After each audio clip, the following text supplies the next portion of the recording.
კედელთან მიმწყდეული ქართული ოცნება, რაც უფრო უახლოვდება არჩევნების დღეს, მით უფრო ისტერიულები ხდებიან, მაგრამ მათთვის ამაოდ შიში ვერ იხსნის მათ პოლიტიკურ მარცხისგან. ეს არის გამორიცხული. ქართული ოცნება, როგორც რეჟიმი, არის უკვე დამარცხებული. ქართული ოცნება, როგორც მოძალადე ერთობა, არის უკვე დამარცხებული. დიახ, თითოეული საქართველოს მშვიდობიანი მოქალაქის წინააღმდეგ მოქნეული ხანჯალი, დანა, ნაჯახი და ასე შემდეგ, რასაც იყენებს ეს ხელისუფლება და ასე მიყენებული ჭრილობა მშვიდობიანი მოქალაქეებისთვის არის ჩემი ჭრილობა. მე საზოგადოებრივ პოლიტიკურ ცხოვრებაში არ თამაშობ, ძვირფასო მეგობრებო. ვარ ისეთი, როგორიც ვარ. ვარ გულანთებული და ვარ ალადი ადამიანი, რომელსაც მხოლოდ და მხოლოდ ერთი რამ უნდა. ამ ქვეყანას აღარ მართავდეს არც კანონიერი ქურდი. ამ ქვეყანას არ მართავდეს მორჩილი მოსამართლე, მორჩილი პროკურორი და დაბეჭავებული შესაბამისი სამსახურები პოლიციისა. ამ ბრძოლაში ვარ მე ათობით და ასობით ათას საქართველოს მოქალაქესთან ერთად, მხოლოდ იმიტომ, რომ ამ ქვეყანას და ამ სახელმწიფოს ჰქონდეს მომავალი, მაგრამ მომავალი არა რუსეთის ფედერაციასთან, არამედ ცივილიზებულ სამყაროსთან.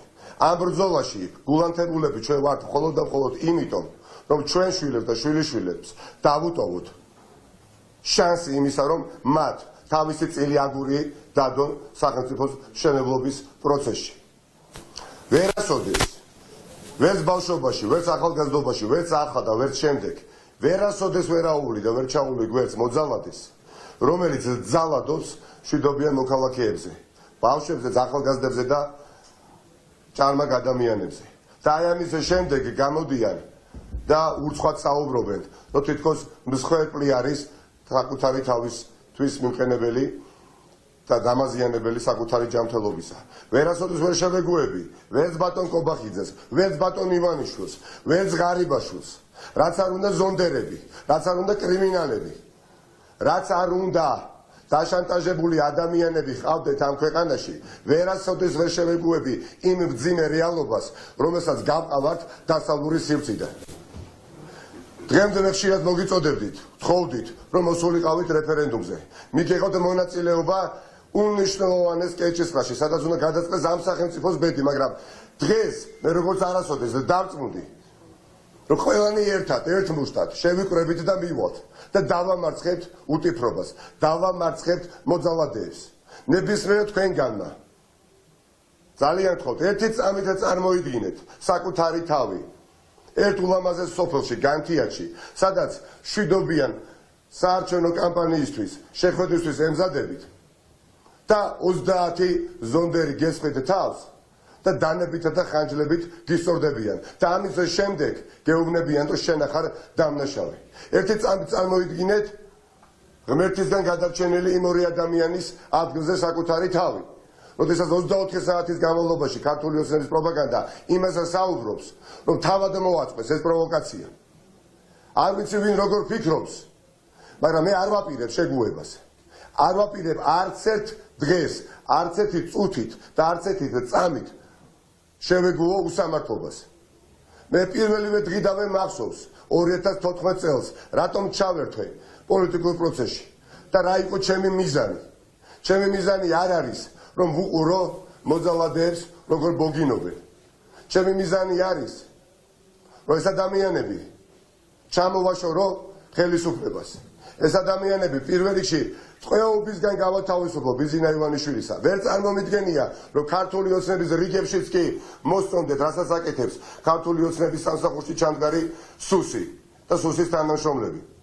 ვერ წარმომიდგენია, რომ ქართული ოცნების რიგებში ჩამდგარ ადამიანებსაც კი მოსწონდეთ, როდესაც იციან, რომ ყველას ბავშვს, მოზრდილს, სასულიერო პირს, დიპლომატს უსმენენ და ქართული ოცნების პასუხი არის უტიფრობა და ამბობენ, რომ ეს ყველაფერი არ ხდება. მე მგონი დღეს ყველამ კარგად დავინახეთ, რაზე დგას ხელისუფლება. დავინახეთ ის ადამიანები, ვიზეს დგას წლების განმავლობაში ეს ხელისუფლება, ზონდერებზე დგას. და ვერცად მართალ ადამიანს თქვენი ვერც ზონდერებით და ვერც კრიმინალებით ვერასოდეს ხელს ვერ აღებიერთ მართალი საქმისგან. და რატომ იცით? რატომ? იმიტომ რომ ვართ მართლები და მორალური უპირატესობა გადავდოთ გვერდით. სიმართლეა ჩვენს ხარეს, ხახო.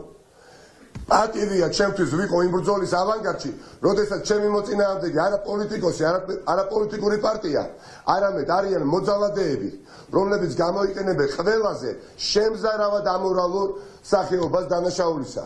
და ეს არის შანტაჟი და ფარული მიყურადება.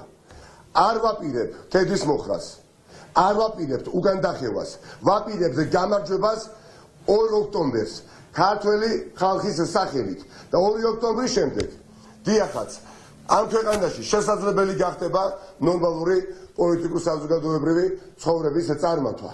მაგრამ როდესაც შენ გიპირისპირდება კრიმინალი და როდესაც შენ გიპირისპირდება შენ როგორც მშვიდობიან რიგით პატიოსან მოქალაქეს მოძალადე, პოლიტიკოსი თუ პოლიტიკოსი არის, თუ ლიდერობაზე აქვს ვინმეს პრეტენზია, დიახაც უნდა დადგეს მათ სადარაჯოზე. იმიტომ რომ მე სული მეწვის, როდესაც ვიცი, რომ დმანიში დაუსწორდე ფიზიკურად 20-მდე ადამიანს და არც ერთი მათგანი დასჯილი არ არის. მხოლოდ წნეხის შემდეგ ერთი ადამიანი საჩვენებლად დასაჯეს, ვინც ხანჯალი გაარჩო კისერში ადამიანს, მშვიდობიან მოქალაქეს. მაგრამ სხვა დანარჩენი 20 ზონდერი თითქოს არ არსებობდა. პასუხისმგებელი ვარ მე იმ ადამიანზე, რომელსაც ფიზიკური შეურაცხყოფა მიაყენეს გუშინ წინ რუსთავში. და რასაც შადიან ეს ადამიანები ხელისუფლების სახით მოვლენილი ამ ქვეყანაში მოქალაქეების მიმართ. ამიტომ ნურავის ექნება ილუზია, რომ 2 ოქტომბერს ჩვენ გავატანთ გამარჯვებას ბიძინა ივანიშვილს. ყველა უბანს დავიცავთ და ყველა შემაჯამებელ საარჩევნო ოლქს გამოვიტანთ ხელუხლებას და საქართველოს ქართველი ადამიანი ერი მისი ამაყი და პატიოსანი იზეიმებს, გამარჯვებას იზეიმებს მოძალადეებზე.